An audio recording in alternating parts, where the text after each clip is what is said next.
우리 지난주에 이스라엘 여호람 왕이 얼마나 믿음이 없었는가 하는 것을 우리가 살펴보았습니다. 지도자는 책임을 져야 될 때 책임을 지고 나오는 것이 믿음입니다. 기도하고 있으면 안 돼요. 책임을 져야 돼요. 그러면 하나님께서 도우시고 그 지도자를 통해서 권위를 주셔서 반드시 구원을 이루어내십니다. 그걸 안 했어요. 계속 밀렸습니다. 뒤로 물러섰습니다. 하나님께서는 끝까지 그에게 기회를 한 번 더 주고 있습니다. 그러니까 신앙이라고 하는 것은 우리의 전 삶에서 하나님을 인정하는 것입니다. 좋을 때만 하나님 인정하고 내 뜻대로 안 되고 그건 내 원치 않고 비난받고 이렇게 할 때 하나님도 없고 뭐 아무것도 없어요. 그거는 믿음이 아니에요. 자기 성질이지. 그게 아니라는 거예요. 하나님은 모든 상황 가운데서 하나님을 인정받기를 원하시는 겁니다. 왜냐니까 다 쓰시거든요. 하나님께서. 죄도 쓰시고 악도 쓰시고 성질도 쓰고 기질도 쓰고 사람에게 얄팍한 깨도 다 쓰고 다 쓰는 겁니다. 그걸 믿어야 됩니다. 그거 안 믿으면요. 우리 식으로 말하면 얍삽한 사람 만나면 막 머리 힘들어집니다. 쓰라는 거예요. 막 쓰라는 거예요. 그것도 다 하나님 손 안에 있으니까 쓰라는 거예요. 그럴수록 우리는 정신을 딱 차리고 기도하는 것이죠. 그러면 어떻게 됩니까? 하나님께서 그 제외시키죠. 우리를 통해서 구원합니다. 그거 믿고 믿음 생활 하는 거 아니겠어요? 그러니까 모든 상황에서 하나님을 정말 고백할 수 있는가? 이것은 우리 신앙에 있어서 대단히 중요하다는 거예요. 안 돼요, 이게. 하나님이 살아계시면 어떻게 이런 일이 뒤로 딱 나자빠지는 겁니다. 하나님 존재 자체는 부인하지는 않아요. 그러나 믿음으로 반응하는 것이 그렇게 어렵다는 겁니다. 언제까지 내가 기다려야 됩니까? 나에 대한 하나님의 계획이 있습니까? 자꾸 이런 이제 실존적인 질문을 할 수밖에 없습니다. 왜냐하면 기도했거든요. 나름대로 회개도 했거든요. 믿음으로 견디려고 수고 많이 했습니다. 이제 뭐 지쳤어요. 이제 어찌할 수 없는 순간이 옵니다. 우리 식으로 말하면 참다 내보고 어떻게 하란 말이야. 그렇게 할 때가 온다는 겁니다. 그때는 어떻게 해야 됩니까? 어떻게 해야 될지 모르면 어떻게 해야 됩니까? 하나님께서 오셔서 구원을 주실 수밖에 없습니다. 이 고비에서 한 번 신앙을 더 고백할 수 있느냐? 이게 이제 우리의 문제입니다. 나는 여기까지 그러면 이제 거의 구원 다 와가지고 싹 구원이 옆으로 새는 겁니다. 그러니까 어떤 사람들은 그래요. 고생을 실컷 해놓고 되는 일이 하나도 없는 사람들은 왜 그러냐니까 이 마지막 고비를 못 넘어서 그래요. 한 번 더 거기서 딱 기회를 가지고 딱 한 번 더 죽여줘야 되는데 안 되는 겁니다. 거기서 계속 공전을 하는 거죠. 인생이 공전을 하는 것입니다. 원망, 불평, 불신, 힘 빠지게 하고 대적하는 말을 확 하고 사람들 막 그저 비난하고 그렇게 합니다. 그러면 어떻게 합니까? 하나님은 구원하세요. 굉장히 부끄러워집니다. 내가 믿음으로 반응하지 못하면 나는 구원의 축복에서 싹 빠져버려요. 그게 무서운 겁니다. 나중에 보면 부끄럽죠. 내가 한 것은 없는데 방해만 되었죠. 여러분 항상 기억해야 될 것이 뭐냐? 인간의 불신앙과 죄와 그릇된 태도까지도 하나님 손바닥 안에 있다 하는 것을 항상 기억해야 됩니다. 아우, 내 저 성질 있는 저 사람하고 어떻게 사나? 어떻게 살아요? 그 성질 있는 사람도 인간 아닙니까? 하나님 손 안에 없는 거예요. 그거? 하나님 그렇게 힘이 없나요? 그걸 믿어야 병이 안 드는 겁니다. 그리고 당당해질 수 있는 것이죠. 영적으로 주도권을 놓치지 않는 것입니다. 하나님께서는 심판할 자를 반드시 심판하십니다. 믿음으로 반응한 것에 대해서는 하나도 놓치지 아니하시고 사용하심을 알게 될 것입니다. 우리는 뭐 믿음으로 합니까? 전부 다 불신앙하다가 한 번 막 믿음으로 했는데 하나님 그것도 놀랍게 쓰십니다. 지난주 아람의 사마리아 장기 포위로 성 안의 굶주림이 아주 심각했습니다. 무시무시한 재앙이 일어났습니다. 세상에 이런 재앙이 어디 있어요? 완전히 성안이 막 굶주림으로 막 그냥 흙이가 져 있고 자식을 삶아 먹고 있습니다. 하나님 백성이 자식을 삶아 먹고 있어요. 여기서 막 인간의 본성이란 본성은 다 드러나요. 재성은 다 드러나요. 이거 완전히 믿는 것도 아니에요. 이거 지옥도 이런 지옥이 없습니다. 우리 예수 믿는 사람은 그럴 때 있잖아요. 신앙생활 잘해놓고 예배 잘 드려놓고 집에 가서 그냥 난리도 아니에요. 난리도 아니에요. 이 집안이 이게 완전히 지옥이냐. 얼마든지 그럴 수 있는 것입니다. 왕은 믿음이 없어요. 물러섭니다. 가장은 믿음이 없어요. 애들은 난리예요. 막 시누이는 막 공격을 해요. 그때 하나님 원망합니다.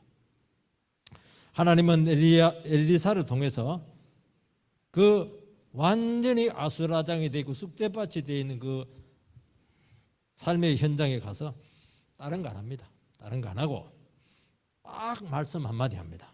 내일 이맘때 구원이 온다. 아니 구원을 주려면 바로 주지. 아니 내일 이맘때라니. 이 말씀을 믿어야 되느냐 믿지 말아야 되느냐 하는 것은 결코 쉽지 않습니다. 하나님은 이런 분이신 줄 믿으시기 바랍니다. 그래서 여러분들께서는 다 이 시험에 통과해가지고 정말 구원의 한가운데에서 절대로 축복에서 제외되지 않도록 그렇게 주인공이 되시기를 축복합니다.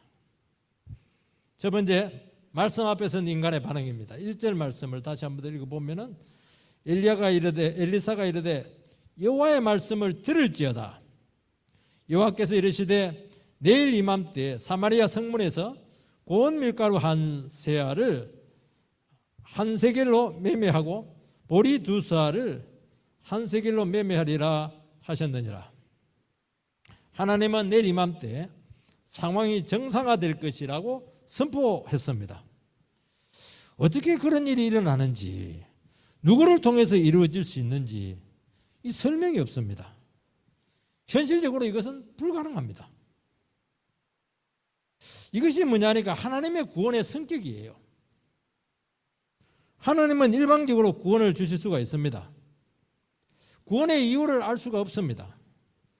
단지 약속을 했고 하나님이 이루실 것이다 믿는 겁니다. 여기는 하루지만은 그것도 안 주실 때가 있어요. 구원한다는 거예요. 우리 설교 들을 때마다 듣는 게 뭡니까? 구원한다는 거예요. 언제? 모르죠. 하나님 때에 있는 것이죠. 그걸 믿어야 됩니까? 믿지 말아야 됩니까? 믿어야죠. 고난에는 뜻이 있고 고난에는 때가 있다. 그건 믿어야죠. 뭐 영원히 고난이 안 되는 겁니다. 하나님께 안 따지고 약속 믿고 인내하는 겁니다. 그럼 영원히 인내하면 어떻게 해요? 그건 영원히 인내하는 거죠. 뭐 믿다가 끝나는 것이죠. 뭐. 그게 믿음입니다. 그런데 하나님께서는 우리의 믿음을 보시고 생각보다 빨리 회복시키십니다. 하루 만에 딱 회복시키십니다. 하나님은 이런 식으로 구원을 합니다. 아무것도 보이지 않아요. 살아계심을 확신할 수 없어요. 그때는 하나밖에 없습니다. 오직 믿음밖에 없습니다. 그 순간이 중요한 겁니다. 왜 사람들은 막 화를 내요? 왜 사람들은 그냥 자기가 막 살아서 이렇게 막 그렇게 움직입니까? 기대하는 게 있거든요. 그것마저 딱 끊어버려야 돼요. 그러면 오직 믿음밖에 없습니다. 인간의 근본적인 태도를 하나님께서 그 순간 보신다는 것입니다. 상황은 어쩔 수 없지만은 우리의 태도는 바꿀 수가 있습니다. 우리는 나는 가만히 있고 상황이 바뀌기를 원해요. 여러분, 그게 중요한 게 아닙니다. 내가 바뀌면 돼요. 내가 바뀌면 온 우주가 바뀔 줄 믿으시기 바랍니다. 지금 문제는 전쟁이 아닙니다. 굶주림이 아니라는 거예요. 바로 왕 너 하나, 여호람 왕 네가 지금 문제라는 거예요. 네만 정신 차리면 끝난다는 거예요. 진작 정신 차렸으면 여기까지 안 오지 딱 얘기하는 겁니다. 지금 위기 앞에서 믿음이 없어요. 하나님께서는 믿음을 나타낼 수 있는 기회를 여러 번 주었는데도 불구하고 전부 다 걷어차 버렸어요. 하나님을 믿고 그에게 주어진 책임을 감당하는 것이 믿음이잖아요. 화가 나죠? 성질 나죠? 어떻게 해야 됩니까? 자기를 하는 것이죠. 책임을 가지고. 그게 믿음이죠 뭐. 제가만 내 성질에 따라서 설교해버리고 안 해버리고 이렇게 하면 되겠습니까? 그럼 나는 탈임 목사든 바로 나가는 거예요 이거. 얼마나 무슨 줄 아세요 이거? 너는 자격이 없다는 거예요. 믿음이 없다는 거예요. 믿음이. 그러나 그 어렵고 힘든 처지 가운데서도 하나님 앞에 믿음으로 반응하면 하나님께서 도우시고 그럴 때일수록 더 강력하게 역사를 해주겠다. 하루다 하루 반드시 구원합니다.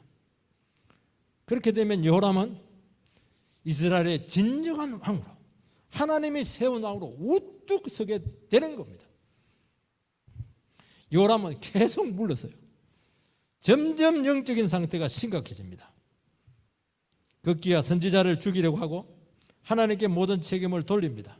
지금 극한적인 상태까지 왔어요. 사람을 죽이려고 하는 거는 이거는 완전히 파괴적인 겁니다. 이거는 볼장 다 봤다는 거예요. 니 죽고 나 죽자는 거 아니겠습니까 지금? 죽이겠다는 거예요 지금. 왕이 그것도 선지자를 주의 종을 죽이겠다는 거예요. 그런데 하나님은 자비하세요. 뭐가 어쩌고 때 네가 칼을 들고 내 종을 죽이려고 그래. 네 한번 죽어봐라. 중간에 자객 보내가지고 죽이고 그렇게 하지 않고 기회를 또 줍니다. 하나님의 자비하시면 너무너무 넓으세요. 딱 말씀을 선포하고 따르게 합니다. 어려운 거 안 해요. 왕이 할 수 있는 거, 왕이 뭐 해라는 거 하나도 없어요. 뭐 전쟁을 하라, 뭐 작전을 짜라 그런 거 하나도 없어요. 그냥 내일 정상화 된다. 딱 그 말만 하는 겁니다. 왕이 할 수 있는 게 뭐가 있어요? 아무것도 없잖아요. 가만히 있으면 되죠. 뭐 내일 해준다니까. 하루는 참으면 되지 않겠습니까? 한 번 더 기회를 주시는 하나님, 너무너무 하나님은 자비하세요. 말씀을 선포하고 따르라는 겁니다. 이때라도 반응하면은 그동안 헤맸던 것들, 잘못했던 것들, 물러섰던 것들 전부 다 안 묻고 회복시켜 주겠다는 겁니다. 만약 이때 불신앙을 보이면 하나님의 구원이 취소될까요? 안 취소될까요? 하나님 구원은 절대로 안 취소되죠. 요람 네 때문에 내가 구원을 하고 안 하고 그런 줄 아냐? 백성들이 힘들어하는데 하나님은 반드시 구원하십니다. 왕은 제외됩니다. 이게 무섭다는 거예요. 이게. 여러분 책임 있는 위치에 있는 자가 믿음으로 외면하게 되면 하나님은 어떻게 하느냐? 또 어떤 사람들은 그래요.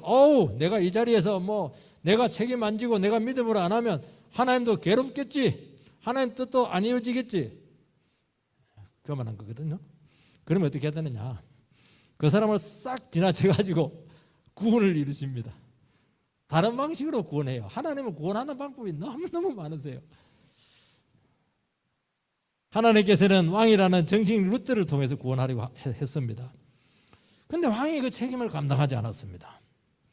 결국 하나님이 자기가 세운 그 왕의 책임을 감당하지 않으니까 하나님께서 책임이 있는 거예요. 그래서 하나님께서 직접 백성들을 구원하는 것입니다.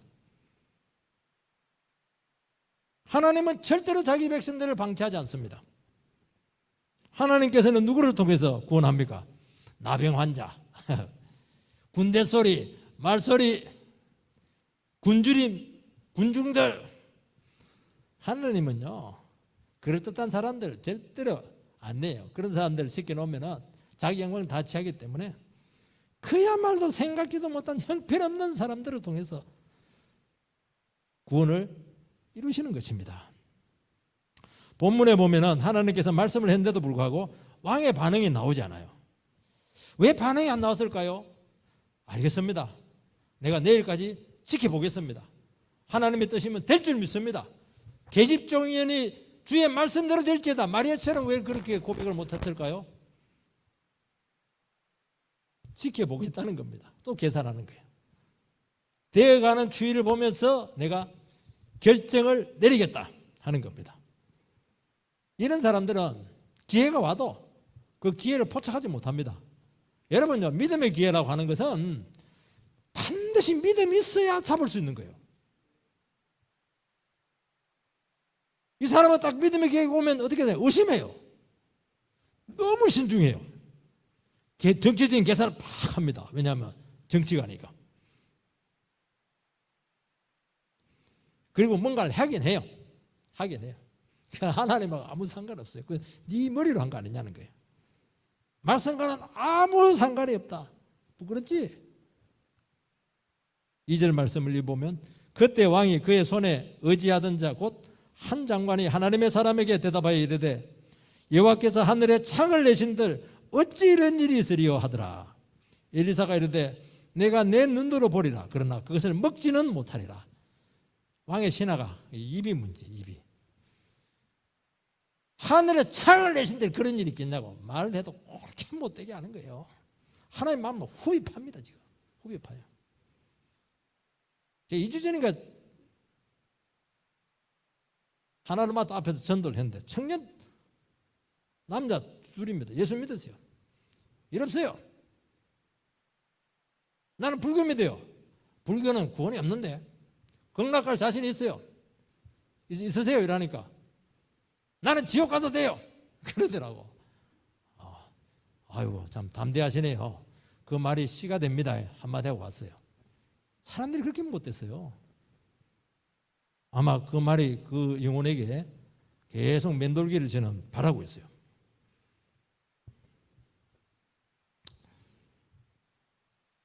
얼마나 뼈가 있습니까? 얼마나 독이 들어있는 말입니까? 엘리사는 다시 믿도록 설득하거나 논쟁하지 않습니다. 그런다고 되지를 않아요.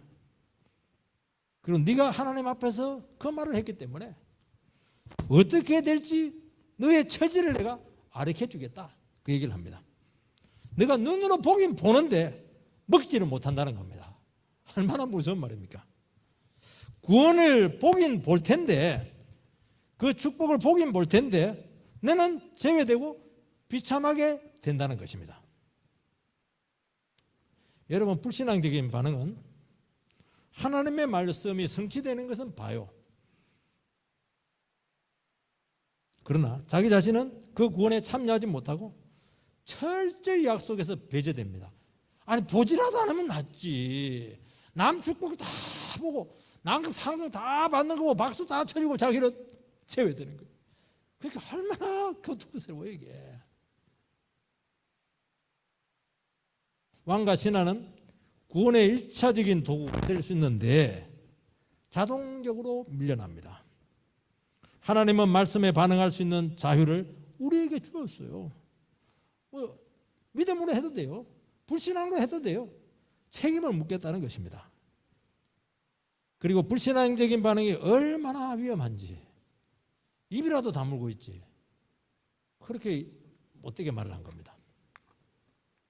여러분 하나님의 말씀이 찾아올 때 개인적인 만족이나 영혼의 행복이나 우리의 잘됨을 이야기하지 않습니다. 그러면 좋아요. 아이고 그동안 참 고생했지. 막 안아주고 막 그냥 맛있는 거 사주고 이러면 아마 왕도 아마 마음이 풀어질지도 몰라요. 근데 뭐 그거 아무 상관이 없어요. 진짜 믿어야 돼요. 명령합니다. 명령한다는 것 자체가 기분이 별로 안 좋아요. 설명을 안 해줘요. 그게 또 기분이 안 좋아요. 이해를 시켜달라는 것인데 이해를 안 시켜주는 거예요. 그냥 말만 해요. 그리고 그 하나님의 말씀에 순종하라고 이야기합니다. 봉사하게 하고 사명을 감당하게 하는 겁니다. 우리가 원하고 이익되는 길이 아닙니다. 십자가 길이죠. 고생길이에요. 그러나 그게 사는 길이다. 그게 생명을 얻는 의미 있는 길이라고 말씀을 하고 있는 것입니다. 거기서 거절하면은 그 위대한 사역에서 그 사람은 설 자리가 없습니다. 그렇다면 두 번째 하나님께서 어떻게 직접적으로 구원을 하셨는가 하는 문제죠. 여러분 위기에 빠진 백성들을 구원하는 도구는 4명의 나병 환자였습니다. 나병 환자들은 성 안에 살 수가 없어요. 성 밖에 초막을 짓고 삽니다. 그들은 지금 생각을 했어요. 성 안에 들어가 본들 먹을 것이 없다. 자칫하면 나병 환자이기 때문에 유대인들에게 돌 맞아 죽을 수가 있다. 지극히 상식적인 생각이지 않겠습니까? 어차피 죽을 바에는 아람진에 가서 양식이나 구해보자. 거기서 칼 맞아 죽으면 어쩔 수 없고 여기는 양식이 있으니까 가겠다는 겁니다. 지극히 상식적이고 그들의 처지에서는 최선이죠. 아람진에 가니까 텅 비어 있습니다. 아람 군대가 북쪽과 남쪽에서 병거 소리, 말소리, 큰 군대 소리를 듣고 이스라엘 진에서 햇사람과 아랍 군대를 돈을 주고 샀다. 그렇게 판단을 내려서 공포감으로 혼비백산에서 다 도망가 버렸어요. 얼마나 다급했는지 양식이고 전리품이고 전부 다 놔두고 갔습니다. 여러분 소리가 무서울까요? 안 무서울까요? 소리 무서워요. 저는 영화관에 갈 때마다 막 가슴을 늘 일으켜요. 특히 그 공포영화 이런 거 하면은 저는 돈 주고 왜 공포영화를 보는지 모르겠어요. 수명이 떨어지게. 정말 얼마나 무서운지 몰라요. 저는 처음 영화 봤을 때요. 집에는 못 가겠더라고요. 우리 집 가려면 공동부지를 2번 넘어가야 되거든요. 컴컴한데 어떻게 넘어갈까 했는데 나오니까 hun하더라고요. 야, 이 소리라는 게요, 음향 효과라는 게요, 이 굉장히 실제적입니다. 얼마나 두려웠던지요.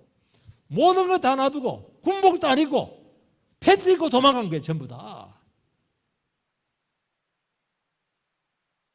하나님은 간단해요. 뭐 돈 듭니까 그거? 하나님의 구원의 도구는 자연에 널려있는 아무 가치 없는 소리였습니다. 군대를 썼습니까? 정치력을 썼습니까? 왕의 신중한 전략을 썼습니까? 인간의 힘을 썼습니까? 하나도 안 썼어요. 하나님이 우리를 구원하실 때 우리는 하나님의 구원을 믿지만은 그래도 의지하는 것이 있어요. 마지막까지 미련을 가지고 있는 게 있습니다. 그거 하나님께서 쓰셔서 구원할까요? 절대로 안 해요. 옆 사람을 써도 그 사람은 안 쓴다니까요. 저 사람이 나를 도와주겠지? 도와줄까요? 적어도 그 사람은 절대로 안 도와줘요. 하나님 도와주지 말라 하거든요. 소용없어요. 내가 가진 돈이 있습니다. 진짜 어렵고 정말 하나님을 믿어야 될 때 그 돈을 붙들고 있으면 그 돈을 쓸 수 있을까요? 못 씁니다. 아무 소용없어요. 그거는. 그래서 쌓아놓는 거예요. 그거는. 내가 의지하던 그 지인들이 있습니다. 그들 도와줄까요? 평상시에는 그래. 내가 어려울 때 내가 너를 도와줘야지. 그 사람 안 도와줘요. 속지 마세요. 왜냐하면 그것 때문에 하나님을 온전히 의지하지 못했다는 것을 알고 있거든요. 그래서 여러분들이 어려움이 생기면 어떻게 되느냐? 모든 미련들을 다 끊어버려야 돼요. 모든 의지하는 것을 다 끊어버려야 돼요. 그러면 빨리 나타납니다. 하나님께서 사용한 구원의 도구의 사람은 버림받은 사람들입니다. 살 가치조차 없는 그야말로 비참한 나병 환자들, 그것도 4명이었어요. 한 사람이면 속일 수 있으니까 2사람 이상만 되면 정인이 되는데 4사람 했으니까 충분히 하나님께서는 정인은 세워놓습니다. 왜냐하면 하나님이 하시는 일을 누가 이야기는 해야 되거든요. 2명 죽어도 2명은 사는 거 아니겠습니까? 누가 보아도 왕도 아니, 재력가도 아니, 유능한 사람도 아닙니다. 머리 좋은 사람 아닙니다. 누가 보아도 무능한 무력자들입니다.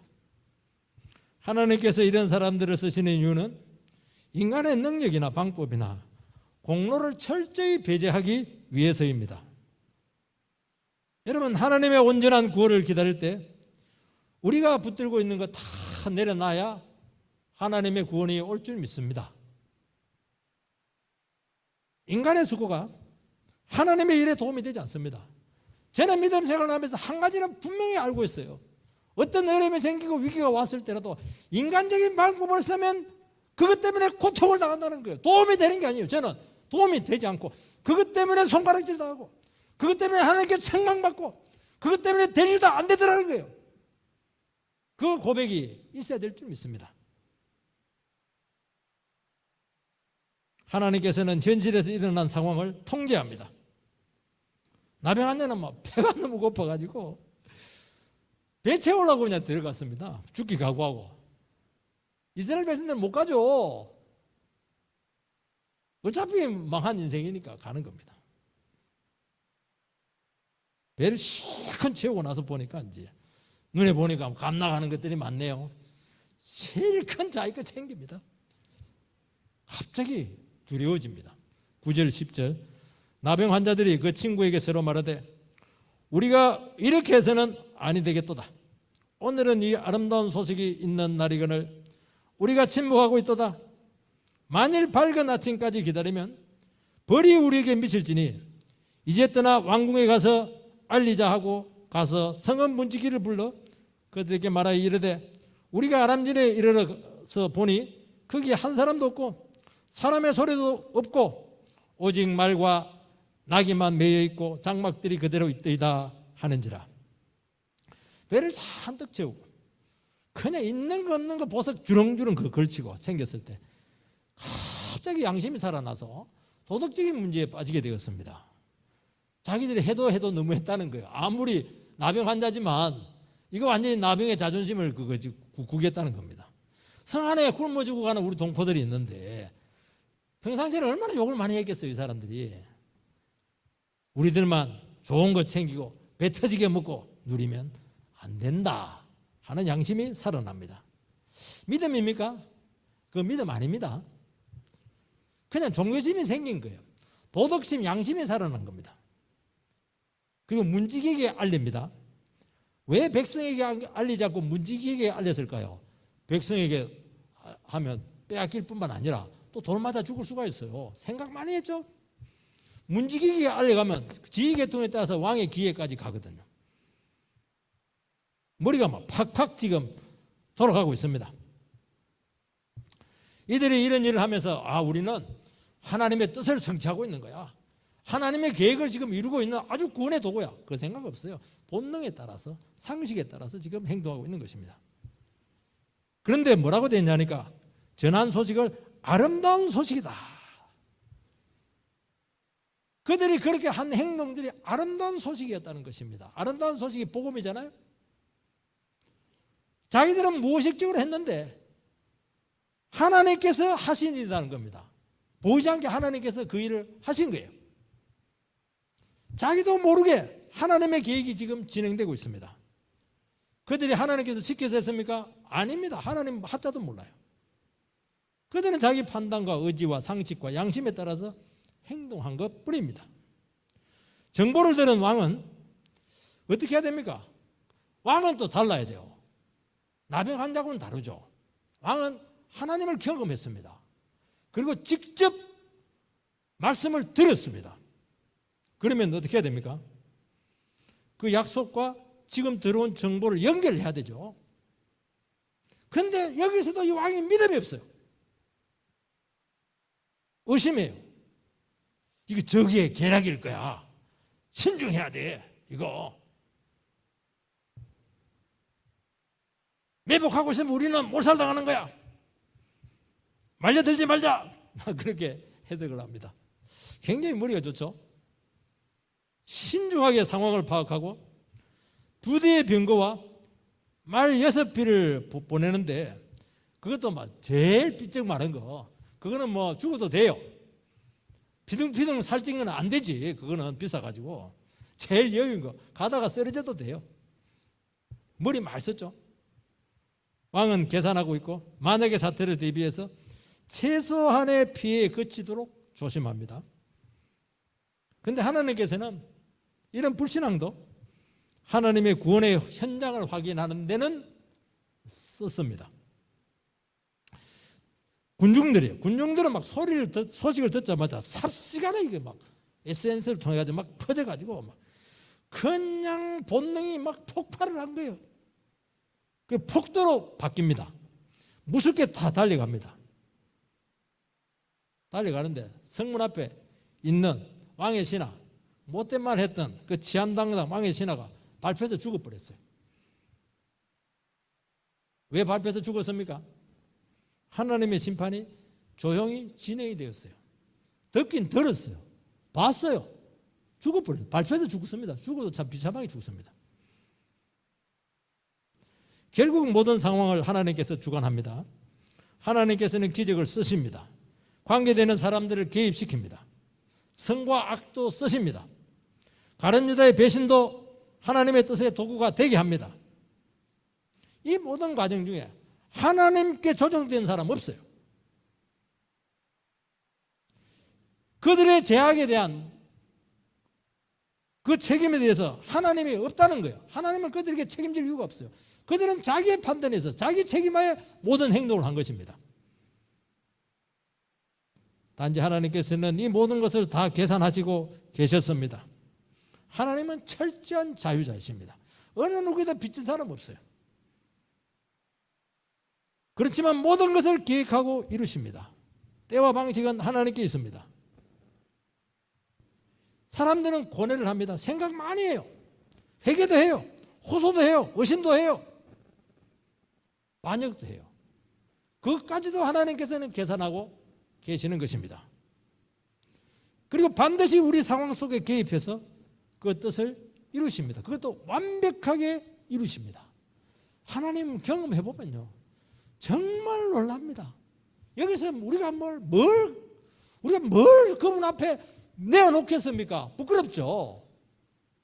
하나님의 미련한 것이 인간의 똑똑함보다 수천 배 수백 배 낫다고 분명히 말씀했잖아요. 우리는 그 순간 잘 모르지만은 지내놓고 보면은 전부 다 하나님의 섭리였다는 것을 고백합니다. 우리 주위에 있는 사람들이 있어요. 무명해 보이는 수많은 자연들이 있습니다. 쓰시죠. 그러니까 우리는 답이 하나밖에 없는 거예요. 아, 하나님께서 우리와 접촉하고 있구나. 하나님께서 나에게 말씀을 주었구나. 하나님께서 왕에게도 말씀을 주었고 신하에게도 말씀을 주었구나. 그거죠. 그거 하나만 딱 생각하고 있으면 돼요. 그 말씀을 딱 붙들고 있으면은 모든 것은 말씀대로 돼가고 있잖아요, 지금.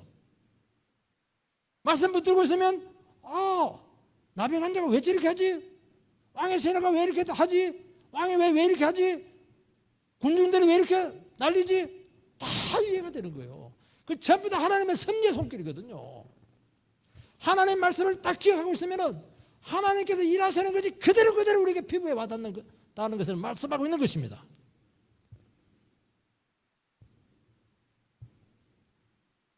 끊임없이 말씀과 지각으로 하나님의 뜻을 찾아서 우리가 이루어드릴 수가 있죠. 거기서 우리가 헌신할 수 있으면 헌신하는 거예요. 이런 수고가 결정적인 도움이 되는 것은 아닙니다. 하나님께서는 선한 행위를 쓰셔서 선하게 그 뜻을 이루시는 것입니다.